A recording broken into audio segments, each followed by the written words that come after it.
ચારે બાજુ જળબંબાકાર વચ્ચે આગળ વધી રહ્યું છે ટ્રેક્ટર। મકાનો હજુ પણ પાણીમાં ગરકાવ છે। આકાશી દ્રશ્યોમાં જોઈ શકાય છે આખું ગામ હજુ પણ ટાપોમાં ફેરવાયેલું છે। જ્યાં નજર કરો ત્યાં જળ જ જળ છે। જમીનનું કોઈ નામો નિશાન નથી। આકાશમાંથી આફત એવી વરસી કે સુઈગામ આસપાસના વિસ્તારના હાલ બેહાલ થઈ ગયા। 7 દિવસ બાદ પણ થરા સુઈગામ હાઈવે પર પાણીનું સામ્રાજ્ય છે, જેના કારણે હાઈવે પરથી પસાર થવા માટે આ ટ્રેક્ટરનો સહારો લેવો પડ્યો, કેમ કે નાના વાહનો જઈ શકે તેમ નથી। આ પાણી વચ્ચે 7 દિવસથી જિંદગી જળ સામે ઝઝૂમી રહી છે। ખેતરો હજુ જળબંબાકાર છે। આ દ્રશ્યો પરથી ખબર પડે છે કે હજુ પણ ગામડાઓના શું હાલ છે। અત્યારે હું તમને અવકાશી દ્રશ્યો આ ડ્રોનના માધ્યમથી દ્રશ્યો બતાવી રહ્યો છું। આગળ ડ્રોન જશે। આ દ્રશ્યો જુઓ। આ થરાદથી સુઈગામ જવાનો જે મુખ્ય હાઈવે છે તે મુખ્ય હાઈવે પણ અત્યારે પાણીમાં જોવા મળી રહ્યો છે। અહીંથી તમારે સુઈગામ જવું હોય તો ગાડી તમારી આ રૂપાણી બાસ મૂકવી પડે છે। સુકોભટ નડાબેટ રણ બન્યું। મીઠા જળનો દરિયો। ન્યૂઝ 18 ગુજરાતીની ટીમ પહોંચી નડાબેટ। જ્યાં નજર કરો ત્યાં પાણી જ પાણી। કોઈ કહી ન શકે કે આ સુકોભટ રણ પ્રદેશ છે। ભારત પાકિસ્તાન બોર્ડર નજીક આવેલું નડાબેટ, જ્યાં અત્યારે મીઠા પાણીનો દરિયો વહી રહ્યો છે। દરિયાની જેમ પાણી હિલોડા મારી રહ્યું છે અને દૂર દૂર સુધી જે વિસ્તારમાં રણની જમીન દેખાતી હતી ત્યાં હવે જમીનનું નામો નિશાન નથી। ચારે બાજુ બસ જળ જ જળ દેખાય છે। સરહદીય વિસ્તાર ગણાતા સુઈગામ, નડાબેટ અને વાવ પંથકમાં મેઘરાજાએ ધોધમાર બેટિંગ કરતા હવે નડાબેટનો વિસ્તાર જળબંબાકાર થયો છે। રણ દરિયામાં પરિવર્તિત થતા આહલાદક દ્રશ્યો સર્જાયા છે। ત્યારે અમારા સંવાદદાતા કિશોર તોમર પહોંચ્યા નડાબેટ। અત્યારે અમે પહોંચ્યા છીએ નડાબેટ। આ દ્રશ્યો નડાબેટના બનાસકાંઠાનું નડાબેટનું રણ છે, પરંતુ આ દ્રશ્યો જુઓ। રણ અત્યારે દરિયો બન્યો છે।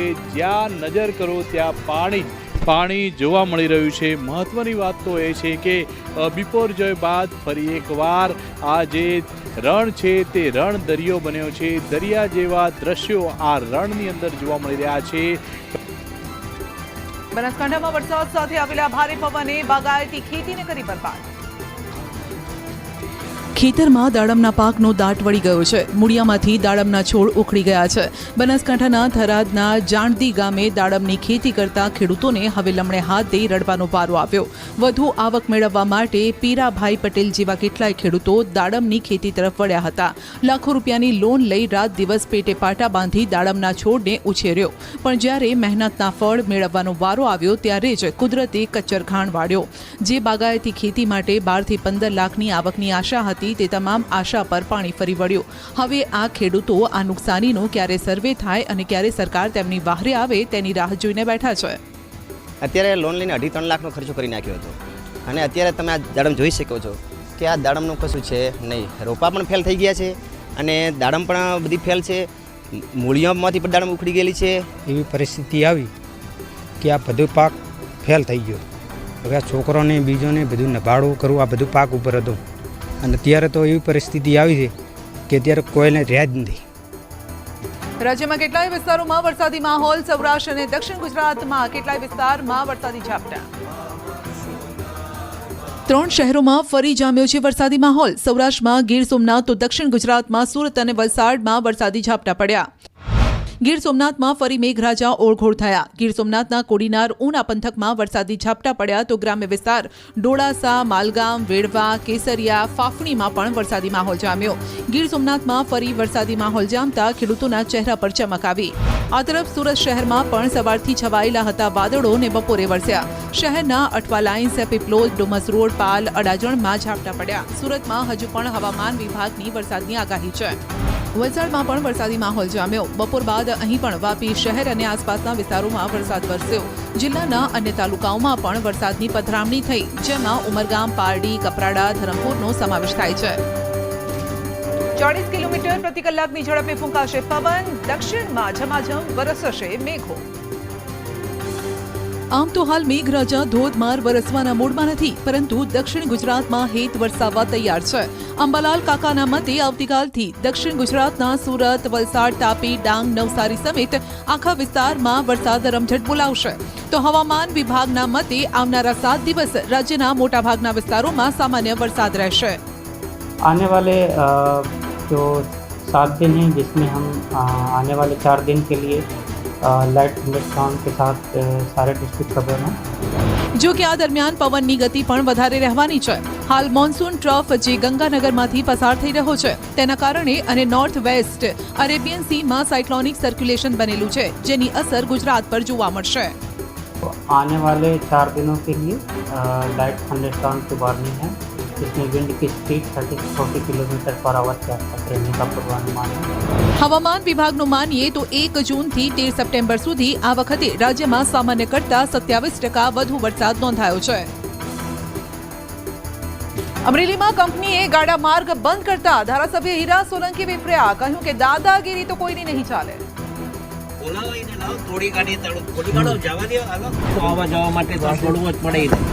અને વટ કહો કે પછી કંપનીની દાદાગીરી સામે શેરના માથે સવા શેર. પરંતુ ફરી એક વખત ધારાસભ્યએ જનતાના પ્રશ્નનો ઉકેલ કરી આપ્યો. વાત એમ છે કે અમરેલીના ખાંભા તાલુકાના રાણીંગપરા ગામમાં ખાનગી કંપનીએ રાજાશાહી સમયનો ખેડૂતોનો ગાડા માર્ગ બંધ કરી દીધો. ત્યાં દરવાજાને જાળીઓ મૂકી દીધી, જેના કારણે સરાકડિયા તરફ જવાનો કાચો રસ્તો બ્લોક થઈ ગયો. કંપનીએ સતત 2 મહિનાથી આ માર્ગ બંધ કરતા આખરે ખેડૂતો અને સ્થાનિકો વિફર્યા. ધારાસભ્ય હીરા સોલંકીને રજૂઆત કરી તો ધારાસભ્ય સંબંધિત અધિકારીઓ સાથે સ્થળ પર પહોંચી ગયા ને ખાંભા વહીવટીતંત્રની હાજરી વચ્ચે ગ્રામજનો માટે રસ્તો ખુલ્લો કરાવ્યો. આ સમયે હીરા સોલંકીએ કહ્યું કે દાદાગીરી કોઈની પણ હોય, અહીં નહીં ચાલે. દાદાગીરી કોઈની નહીં આનામાં. દાદાગીરી કોઈની નહીં આનામાં. રસ્તો તો બંધ થઈ ગયો. સાથે જ તંત્રને પણ ચોખ્ખા શબ્દોમાં કહી દીધું કે હવે ફરીથી અહીં કોઈ દબાણ ન કરે તેનું ખાસ ધ્યાન રાખજો. બનાસકાંઠામાં યુવતીને ઢોર માર મારતો વિડીયો વાયરલ. ખેતરની અંદર એક યુવક યુવતીને ઢોર માર મારી રહ્યો છે. યુવતી બચવાનો પ્રયત્ન કરી રહી છે, પરંતુ યુવક તેનો હાથ પકડીને લાફા પર લાફા ઝીંકતો રહ્યો. યુવતી ચીસો પાડી રહી છે, યુવક માર મારવાનું ચાલુ રાખે છે.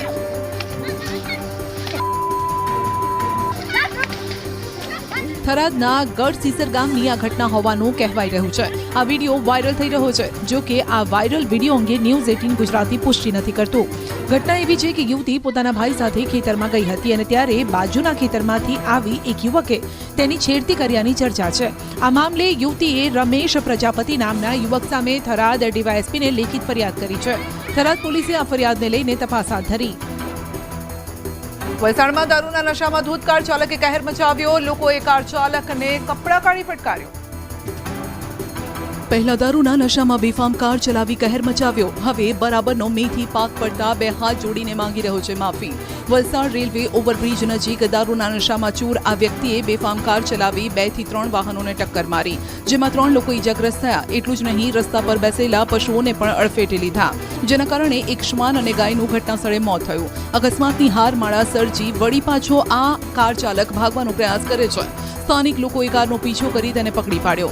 કાર ચાલક દારૂના નશામાં હોવાની લોકોને જાણ થતાં કાર ચાલકને કપડા કાઢી લોકોએ બરાબરનો ફટકાર્યો. લોકોએ એટલો માર માર્યો કે તેનો બધો નશો ઉતારી દીધો અને ત્યારબાદ પોલીસ કંટ્રોલ રૂમને જાણ કરતા વલસાડ સિટી પોલીસ તુરત જ ઘટનાસ્થળે પહોંચી.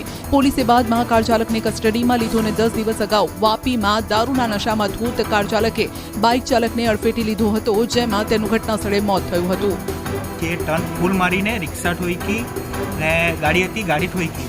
ગાડી એને જે ઊભી રાખવાની એમ ઊભી રાખતા હતા અમે તો ઊભી નહીં રહ્યો ને એના ફાસ્ટમાં આવ્યા જ કરતો હતો. વાપીના સલવાસ રોડ પર દારૂડિયાએ કરી ધમાલ. અડધો કલાક રસ્તો વાનમાં લીધો. દારૂનો નશો આ વ્યક્તિને એવો ચડ્યો કે તે રસ્તા પર આતંક મચાવવા લાગ્યો. શર્ટ ઉતારી રસ્તા પર પહેલા આડોટવા લાગ્યો ને પછી આવતા જતા વાહનોને નિશાન બનાવ્યા. ગેસનો બાટલો ભરેલી એક રિક્ષા પસાર થઈ તો તેમાંથી ગેસનો બાટલો ખેંચી લીધો. પછી ગેસના બાટલા પર બેસીને બૂમ બરાડા કરવા માંડ્યો. પછી પેસેન્જર રિક્ષાને નિશાન બનાવવાનો પ્રયાસ કરતા ધક્કો વાગતા નીચે પટકાયો. ત્યારબાદ રસ્તા પર આડો પડી ગયો ને આવતા જતા વાહનોને રોકવા માટે મથતો રહ્યો. લોકો દારૂડિયાની ધમાલને કેમેરામાં કેદ કરતા રહ્યા, પરંતુ દારૂડિયો અટકવાનું નામ નહોતો લઈ રહ્યો હતો. ત્યારે થઈ જ્યારે તે રસ્તા પરથી પસાર થતી કેશવાનના બોનેટ પર ચડી ગયો ને તેના કાચ તોડવાનો પ્રયાસ કર્યો, જેથી કેશવાનમાં હાજર સુરક્ષાકર્મી અને આસપાસના લોકો દોડી આવ્યા. રસ્તા વચ્ચે જ આ દારૂડિયાને બરાબરનો મેથી પાક ચખાડ્યો અને ત્યારબાદ પોલીસને જાણ કરતા પોલીસે આ યુવકની અટકાયત કરી. ત્રિશુળીયો ઘાટ ફરી બન્યો લોહિયાળ. સુરતમાં ટેમ્પો આઈસર ધડાકાભેર અથડાયા. અંબાજી પાસે ત્રિશુળિયા ઘાટમાં ગમફાર અકસ્માત સર્જાયો. એક સાથે 4 વાહનો અથડાયા અને ઊંધા પડી ગયા, જેમાં એક પોલીસ વાન પણ હતી. સારી વાત એ રહી કે પોલીસ કર્મીને ઈજા નથી થઈ, પરંતુ ટ્રકના એક ક્લીનરનું મોત થયું અને ડ્રાઈવરને હોસ્પિટલ રિફર કરાયો. બંને ટ્રકો અંબાજીથી પાલનપુર તરફ જઈ રહ્યા હતા. પોલીસની 2 જીપો અકસ્માતની તપાસ કરવા માટે ઘટનાસ્થળે પહોંચી હતી. તે સમયે અન્ય ટ્રક દ્વારા જોરદાર ટક્કર મારતા બંને પોલીસની જીપ ફંગોળાઈને ગ્રાઉન્ડમાં પડી ગઈ. તો અંબાજી પોલીસનું 112 જનરક્ષક વાહન પણ ખાડામાં ફંગોળાયું. આ તરફ સુરત જિલ્લાના માંગરોળ તાલુકામાં અકસ્માતની ઘટના બની. નેશનલ હાઈવે 48 પર આઈસર ટેમ્પાનું સ્ટીયરિંગ લોક થઈ જતા ટેમ્પો ઊભો રહી ગયો અને પાછળથી પૂર ઝડપે આવી રહેલ આઈસર ટ્રક ધડાકાભેર અથડાઈ. અથડાયેલ આઈસર ટેમ્પાના ચાલકને પગના ભાગે ફ્રેક્ચર થયું. સ્થાનિકોએ ક્રેન બોલાવી આઈસરમાં ટેમ્પામાં ફસાયેલ ચાલકને હેમખેમ બહાર કાઢ્યો. આ તરફ મુંબઈના ઘાટકોપરમાં પણ LBS રોડ પર મોટો અકસ્માત સર્જાયો. કાર બેરિકેડ તોડીને ફૂટપાથ ઓળંગી ગઈ અને એક દુકાન સાથે અથડાઈને ત્યાં જ ઊભી રહી ગઈ, જેમાં 3 લોકો ગંભીર રીતે ઘાયલ થયા. સ્થાનિક લોકોનો આરોપ છે કે કારમાં 2 છોકરીઓ અને એક યુવક નશામાં હતા. આ તરફ વડોદરા નેશનલ હાઈવે 48 પર 2 ટ્રક વચ્ચે કાર સેન્ડવિચ બની ગઈ. આગળથી પણ કારનો ફૂરચો ઉડી ગયો છે, પાછળથી પણ કારને થયું છે નુકસાન. વડોદરા ભરૂચ વચ્ચે કરજણ પાસે નેશનલ હાઈવે 48 પર ગમફાર અકસ્માત થયો, જ્યાં એક સાથે 3 વાહનો ટકરાયા. 2 ટ્રક વચ્ચે ઇકો કાર આવી જતા કારનો આગળ અને પાછળનો ફૂરચો ઉડી ગયો. અકસ્માત બાદ માંડ કારના આગળના ભાગને ટ્રકમાંથી બહાર કઢાયો. કારની સ્થિતિ પરથી કારની અંદર બેસેલા લોકોની શું હાલત થઈ હશે તેની કલ્પના કરી શકાય છે, પરંતુ સદનસીબે આટલો ભીષણ અકસ્માત થયો હોવા છતાં પણ ઇકો કારની અંદર બેસેલા લોકોને કોઈ ઈજા નથી પહોંચી કે જાનહાનિ પણ નથી થઈ. વલસાડના પારડીમાં તસ્કરોનો ફેરો ગયો ફોગટ. પોલીસ આવી ચડતા ઊભી પૂંછડીએ ભાગ્યા. 12 સપ્ટેમ્બર રાતના 2:30 વાગ્યાના CCTV ફૂટેજ છે, જ્યાં તસ્કરોની ટોળકી રસ્તા પર ચાલતી દેખાય છે. એક શ્વાન પણ છે જે આ ટોળકીને જોઈને ભસવા માંડે છે. આ CCTV ફૂટેજ પારડીના પોણિયા સ્ટેશન રોડ પરના છે, જ્યાં બાલકૃષ્ણ રેસિડેન્સીમાં એક બિલ્ડરની ઓફિસ અને એક દુકાનને તસ્કરોએ નિશાન બનાવી હતી. શટર તોડી અંદર પ્રવેશી ચોરીનો પ્રયાસ કર્યો, પરંતુ તસ્કરોને અહીં કંઈ હાથ ન લાગ્યો અને ત્યારબાદ તસ્કર ટોળકીએ આ વિસ્તારની અન્ય સોસાયટીમાં આટાફેરા માર્યા, પરંતુ ત્યાં સ્થાનિકોની નજર પડતા તેમણે પોલીસને જાણ કરી. અડધી રાત્રે જેવી પોલીસની ટીમ ઘટનાસ્થળે પહોંચી કે પોલીસને જોઈને તસ્કરો ઊભી પૂંછડીએ ભાગવા લાગ્યા. પોલીસે હવે CCTV ફૂટેજના આધારે તસ્કરોને પકડવા માટે ચક્રો ગતિમાન કર્યા છે. અમદાવાદના જાલીસણા ગામે 10,000ની ઉઘરાણીને લઈ દુકાનદાર પર ફાયરિંગ. અમદાવાદના માંડલના જાલીસણા ગામે પૈસાની લેતી દેતીમાં ફાયરિંગની ઘટના બની છે. સનરાઈઝ આર્કેડ કોમ્પ્લેક્સની બહાર ઓછીના 10,000 રૂપિયા પરત નહીં આપવા મામલે દુકાનદાર પર ફાયરિંગ કરાયું, જેમાં શ્રવણકુમાર નામના દુકાનદાર ઈજાગ્રસ્ત થયા. શ્રવણકુમારે દુકાનમાં કામ કરતા મજૂરને પૈસાની જરૂર હોય વિષ્ણુ શર્મા પાસેથી 10,000 રૂપિયા લીધા હતા. વિષ્ણુ શર્માએ ઓછીના આપેલા પૈસાની ઉઘરાણી કરતા શ્રવણકુમાર પરત આપ્યા ન હતા, જેને લઈ વિષ્ણુ શર્મા સનરાઈઝ આર્કેડના કેમ્પસમાં શ્રવણકુમાર પર ફાયરિંગ કરી નાસી છૂટ્યો. ઈજાગ્રસ્ત શ્રવણકુમારને અમદાવાદની હોસ્પિટલમાં સારવાર માટે ખસેડાયો. આ ઘટના બાદ DYSP સહિતનો પોલીસ કાફલો ઘટના સ્થળે પહોંચ્યો હતો અને તપાસ હાથ ધરી. વલસાડના પારડી નજીક દારૂ ભરેલી કાર સળગી ગઈ તો અમદાવાદ મુંબઈ હાઈવે પર 2 કાર અચાનક ભડકે પડી. રસ્તા પર ભડકે પડતી કારને આ દ્રશ્યો વલસાડના પારડી નજીકના નેશનલ હાઈવેના છે, જ્યાં કાર મુંબઈથી સુરત તરફ જઈ રહી હતી, ત્યારે અચાનક તેમાં આગ ભભૂકી ઉઠી. ઘટનાની જાણ થતાં પોલીસ અને ફાયર બ્રિગેડની ટીમ પહોંચી. ભારે જહેમત બાદ આગ પર કાબુ મેળવાયો, પણ કારની અંદર જ્યારે નજર કરી તો પોલીસ ચોંકી ઉઠી, કેમ કે કારમાં મોટી માત્રામાં વિદેશી દારૂનો જથ્થો ભરેલો હતો. કારની આગળ પાછળ અને સીટની નીચે દારૂની બોટલ હતી. આગ બાદ કારમાં સવાર લોકો બહાર નીકળીને ફરાર થઈ ગયા, અને એટલે દારૂ ક્યાંથી આવ્યો અને કોને આપવાનો હતો તે હજુ રહસ્ય છે. આ તરફ વલસાડના અતુલ નજીક અમદાવાદ મુંબઈ નેશનલ હાઈવે પર એક નહીં 2 કારમાં આગની ઘટના બની. સૌથી પહેલી ઘટના બપોરના સમયે બની, જ્યારે પૂરપાટ જઈ રહેલી કારમાં અચાનક ધુમાડા નીકળ્યા અને આગ ફાટી નીકળી. આગ જોઈને કાર ચાલક ચેતી ગયો. કાર રોકીને તુરત જ નીચે ઉતરી ગયો, જેના કારણે તેનો જીવ બચી ગયો. બીજી ઘટના સાંજના સમયે બની, જ્યાં એક CNG કાર સળગવા લાગી. આ ઘટનામાં પણ કારમાં સવાર લોકો નીચે ઉતરી ગયા. તમામનો બચાવ થયો, પરંતુ કાર સળગી ગઈ અને બંને કારમાં આગ લાગવાનું કારણ હજુ નથી જાણી શકાયું. અંકલેશ્વરમાં ભંગારના ગોડાઉનમાં આગ તો રાજકોટમાં બેંક ભડકે પડી. આગના દ્રશ્યો ભરૂચના અંકલેશ્વરના છે, જ્યાં ભંગારનું ગોડાઉન, જ્યાં આગ ભભૂકી ઉઠી, ધુમાડાના ગોટે ગોટા ઉડી રહ્યા છે અને લોકોનું ટોળું ભંગારના ગોડાઉનમાં બહાર એકઠું થયું છે. ગોડાઉનમાં આગ લાગતા અફરાતફરી મચી ગઈ હતી. આગ લાગતા સ્થાનિકોમાં ભયનો માહોલ પેદા થયો. ઘટનાની જાણ થતાં અંકલેશ્વર જીઆઈડીસી અને પાનોલી ફાયર બ્રિગેડની 6 ગાડી આગ પર કાબુ મેળવવા માટે ઘટનાસ્થળે પહોંચી. આગ કેવી રીતે લાગી તે હજુ જાણી શકાયું નથી. આ તરફ રાજકોટમાં પણ આગ લાગવાની ઘટના બની, જ્યાં રાતના સમયે અચાનક બેંક ભડકે પડવા માંડી. શહેરના કાલાવડ રોડ પર એજી ચોકડી નજીક આવેલી આઈડીબીઆઈ બેંકમાં અચાનક આગ ભભૂકી ઉઠી.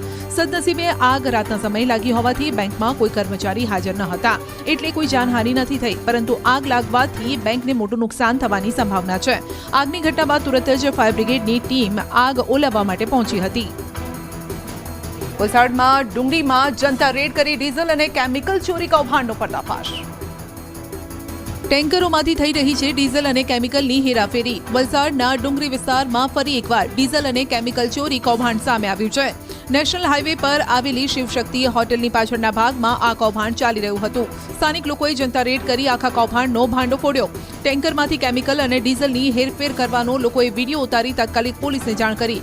પોલીસ ઘટનાસ્થળે પહોંચી અને લાખો રૂપિયાનું શંકાસ્પદ ડીઝલ કેમિકલ ભરેલું ડ્રમ ટેન્કર જપ્ત કર્યું. આ કૌભાંડમાં હોટલ સંચાલકો અને ટેન્કર સ્ટાફની સંડોવણી હોવાની શક્યતા છે. પોલીસે નંબર પ્લેટના આધારે હવે તપાસ હાથ ધરી છે. હાઈવે પર આવેલી હોટલોમાં આવા ગેરકાયદેસર ધંધાઓ વધતા હોવાની રાવ છે અને તેથી તાત્કાલિક કાર્યવાહીની માંગ ઉઠી છે. નેપાળમાં અરાજકતા વચ્ચે ગુજરાતીઓએ રામધૂન અને ગરબાની રમઝટ બોલાવી.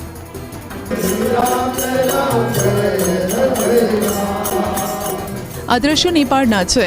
એ નેપાળ જ્યાં થોડા દિવસ પહેલા આંદોલનના કારણે ભારે હિંસા ફાટી નીકળી હતી. આ હિંસાના કારણે કેટલાય ગુજરાતી પ્રવાસીઓ અને શ્રદ્ધાળુઓ પણ ત્યાં ફસાયા છે. જો કે અહીં ફસાયેલા કેટલાય ગુજરાતીઓ આ રીતે રામધૂન અને ગરબાની રમઝટ બોલાવી રહ્યા છે. સંકટના સમયમાં રામ નામનો સહારો જ છે. નેપાળમાં જામનગરના હડિયાણા ગામના 15 જેટલા લોકો રામ નામના સહારે હેમખેમ છે.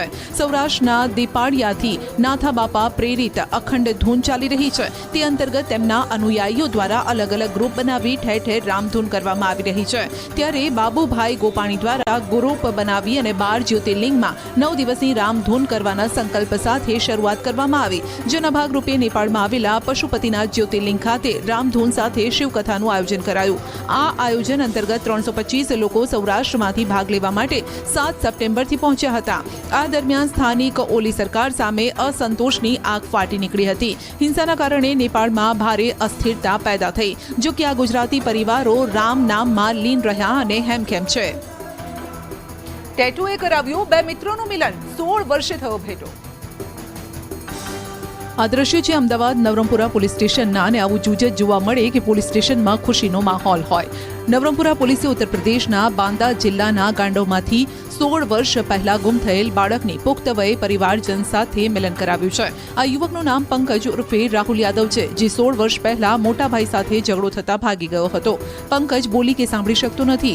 યુપીથી ટ્રેનમાં અમદાવાદ રેલવે સ્ટેશન પર તે ઉતરી ગયો અને ત્યારે રેલવે પોલીસે પંકજને દિવ્યાંગોની શાળામાં ભરતી કરાવ્યો. પંકજ અને તેનો મિત્ર 16 વર્ષ પહેલા ઉત્તર પ્રદેશના મેળામાં ફરવા ગયા હતા અને ત્યાં હાથ ઉપર રામ સીતા લખેલું એક ટેટુ ચિતરાવ્યું હતું. સમયની ગતિ જુઓ, કારણ કે પંકજ તો 16 વર્ષ પહેલા જ અમદાવાદ આવી ગયો હતો અને તેનો મિત્ર નીરજ યાદવ છેલ્લા 2 મહિનાથી અહીંયા સિક્યુરિટીનું કામ કરતો હતો. તેઓ બંને નવરંગપુરા પોલીસ સ્ટેશનની સામે આવેલી ચાની કિટલીએ ભેગા થયા. આમ 12 વર્ષની ઉંમરે ઘરેથી નીકળી ગયેલ પંકજનું એક ટેટુના કારણે ફરી મિલન થયું. દિશા પટનીના ઘર પર થયું ફાયરિંગ, ગોલ્ડી બરાડના નામે સોશિયલ મીડિયામાં પોસ્ટ વાયરલ. આ સીસીટીવી દ્રશ્યો યુપીના બરેલીના છે, જ્યાં શુક્રવારે સાંજે બાઇક પર આવેલા 2 શખ્સોએ જાણીતા બોલિવૂડ એક્ટ્રેસ દિશા પટનીના ઘર પર ફાયરિંગ કર્યું. ફાયરિંગ થયું તે સમયે ઘરની અંદર દિશા પટનીના માતા પિતા અને બહેન હતા. ફાયરિંગનો અવાજ સાંભળી તેઓ ભયભીત થઈ ગયા. સોશિયલ મીડિયા પર વાયરલ પોસ્ટમાં કુખ્યાત ગેંગસ્ટર રોહિત ગોદારા ગોલ્ડી બરાડે આ ફાયરિંગની જવાબદારી લીધી છે. પોસ્ટમાં લખવામાં આવ્યું છે કે સંત પ્રેમાનંદ મહારાજ અને અનિરુદ્ધાચાર્ય મહારાજનું અપમાન કરવાની સજા આપવામાં આવી. ધમકીમાં કહેવામાં આવ્યું છે કે આ તો હજુ ટ્રેલર છે. ભવિષ્યમાં કોઈએ સનાતન ધર્મ વિરુદ્ધ અવાજ ઉઠાવ્યો તો તેનો અંજામ ખતરનાક હશે. હવે સવાલ એ છે કે શું આ ગેંગસ્ટર સાચી જ ફિલ્મ ઇન્ડસ્ટ્રીઝને નિશાને લેવાનું ષડયંત્ર રચી રહ્યા છે? પોલીસે હવે ગોલ્ડી બરાડના નેટવર્કને લઈ એલર્ટ જાહેર કર્યું છે. સીસીટીવી ફૂટેજથી શંકાસ્પદોની ઓળખ પણ કરવામાં આવી રહી છે. મહારાષ્ટ્રના નાસિકમાં ઘરમાં ઘૂસ્યો ચોર, પણ મહિલાએ બતાવ્યું બાવડાનું બળ. ફરી ચોર આ ઘર સામે નહીં જુએ. મહિલાની હિંમત જોઈ ચોર ઊભી પૂંછડીએ ભાગ્યા. આ દ્રશ્યો જોઈ તમારી હિંમત પણ વધી જશે અને આ મહિલા પ્રત્યે માન પણ વધી જશે. કારણ કે જો ઘરમાં ચોર ઘૂસી જાય અને તે પણ એક નહીં બે જુવાનિયા, તો તેમની સામે પડવાની પુરુષો પણ હિંમત ન કરી શકે. પરંતુ અહીં તો એક મહિલાએ બતાવ્યું બાવડાનું બળ. દ્રશ્યો મહારાષ્ટ્રના નાસિકના છે, જ્યાં બે શખ્સોએ મહિલાના ઘરમાં ઘૂસી લૂંટ કરી. સીસીટીવીમાં બે અજાણ્યા યુવકો એક મહિલાના ઘરમાં ઘૂસીને સોનાની ચેઇન લૂંટીને ભાગતા દેખાય છે.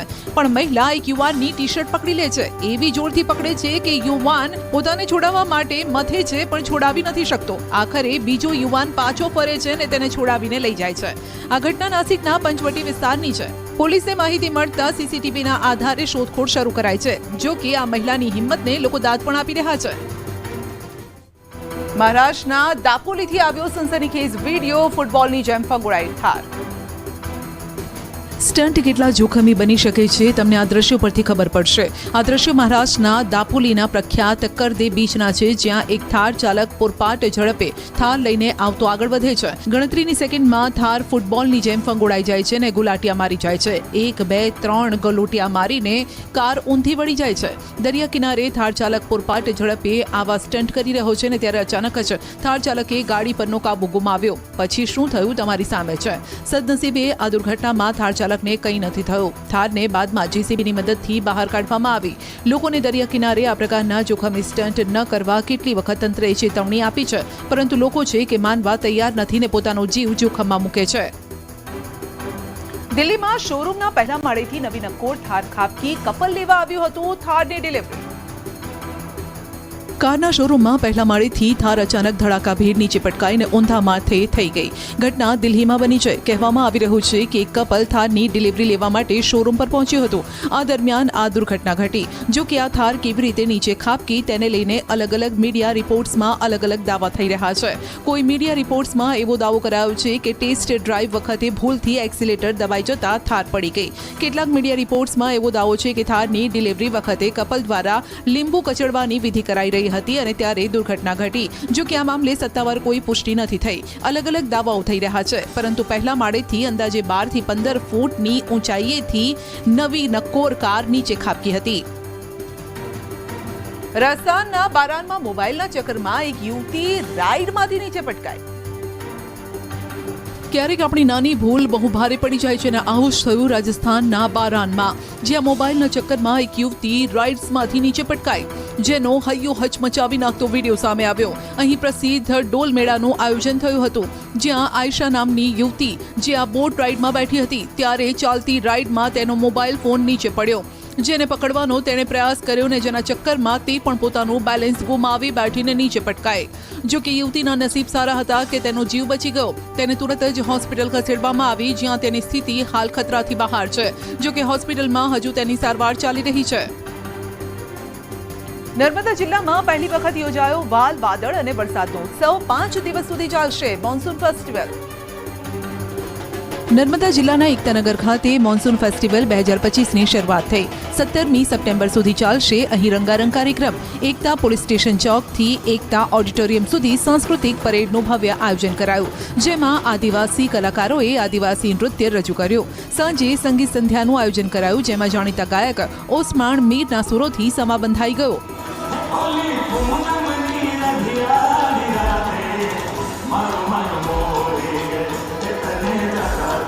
લોકો પણ ઓસમાણ મીરના ગરબામાં ઝૂમી ઉઠ્યા. આ સાથે જ અહીં ખાસ લોકમેળાનું આયોજન કરાયું છે, જેમાં નાના મોટા સ્ટોલ્સ પણ હશે, જેથી સ્થાનિક લેવલે લોકોને રોજીરોટી મળી શકે. ત્યારે જિલ્લા તંત્રએ પ્રજાજનોને આ કાર્યક્રમ માણવા અને ફેસ્ટિવલનો લાભ લેવા માટે આગ્રહ કર્યો છે. નર્મદા જિલ્લાના આદિવાસી ભાઈઓ અને બહેનોને સાંસ્કૃતિક વારસાનું જતન કરી શકે અને આર્થિક ઉપાર્જન કરી શકે, તદુપરાંત પોતાની જે કલા છે એ પ્રદર્શિત કરી શકે, એવો સરકારશ્રીનો આ એક પ્રયાસ છે. ઉપરવાસમાં સારા વરસાદના પગલે છોટાઉદેપુરના ઝેર ડેમ પર પ્રવાસીઓ ઉમટ્યા, તો ગીર સોમનાથનો હિરણ 2 ડેમ 100% ભરાયો. ઊંચા ઊંચા પહાડો અને પહાડો પરથી વહેતું પાણી ને ચારે કોર હરિયાળી આ કોઈનું પણ મન મોહી લે. માટે જ પ્રવાસીઓ શનિ અને રવિવારની રજામાં છોટાઉદેપુર નજીક આવેલા ઝેર ગામે ઉમટી પડ્યા છે. ઝેર ગામે આવેલ ડેમ પર કુદરતી નજારો જોવા માટે લોકો દૂર દૂરથી આવી રહ્યા છે. ઝેર ડેમ ખાતે કુદરતી ઝરણા લોકોના આકર્ષણનું કેન્દ્ર બન્યા છે. અહીંયા લોકો દૂર દૂરથી આવે છે અને આ ટુરિસ્ટ પ્લેસની મજા માણે છે અને ખૂબ સારી જગ્યા છે અને ખૂબ મજા આવે એવી છે અને ખૂબ આજુબાજુ ખૂબ સુંદર નજારો પણ છે. તો આ તરફ ગીર સોમનાથનો સૌથી મોટો હિરણ 2 ડેમ તેની 29 ફૂટની પૂર્ણ સપાટીએ પહોંચીને 100% ભરાયો છે. ડેમ સંપૂર્ણ ભરાતા વેરાવળ, પાટણ સંયુક્ત નગરપાલિકા, સૂત્રાપાડા શહેર, 3 ઔદ્યોગિક એકમો અને સોમનાથ આવતા ભાવિકો માટે પાણીની સમસ્યાનું નિવારણ થયું છે. ડેમ છલકાઈ જતા હવે આ વિસ્તારોની પાણીની સમસ્યા 1 વર્ષ માટે હળવી થઈ છે. ચાલુ વર્ષે ગીર સોમનાથમાં દર વર્ષ કરતાં ઓછો વરસાદ નોંધાયો છે, જેથી શહેરીજનોની ચિંતા હતી પાણીને લઈને. પરંતુ હિરણ 2 ડેમ સંપૂર્ણપણે ભરાઈ જતા આખું વર્ષ પાણીની સમસ્યા નહીં રહે.